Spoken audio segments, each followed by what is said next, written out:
मैं वलीउल्लाह खान, आप देख रहे हैं ढाका इंस्टीट्यूट दौरे। जैसा कि आप देख सकते हैं, आज हम आए हुए हैं Mumbai Malad Malviya west gate number 7 Azmi Nagar के इलाके में। यहाँ एक जो है थोड़ी सी कुछ शॉर्ट सर्किट हुई है, या कह सकते हैं कि ज़मीन में जो है बिजली की वजह से आग लगी है। कहीं से जो है क्या नाम है धुआं उठ रहा है, और फायर ब्रिगेड भी यहाँ आई हुई है, बचाव दल भी यहाँ पहुँचे हुए हैं। आइए यहाँ के लोगों से हम जानने की कोशिश करते हैं आखिर यहाँ हुआ क्या है और कैसे क्या माजरा है। क्या नाम है सर आपका? जी कहिए, ये यहाँ पे क्या हुआ है? शॉर्ट सर्किट से जी तो ये आग कैसे बात बोल।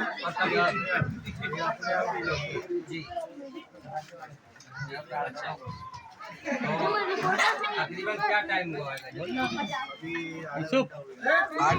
आधा पौना घंटा हुआ। बता रहा डाली फायर ब्रिगेड कितना टाइम हुआ?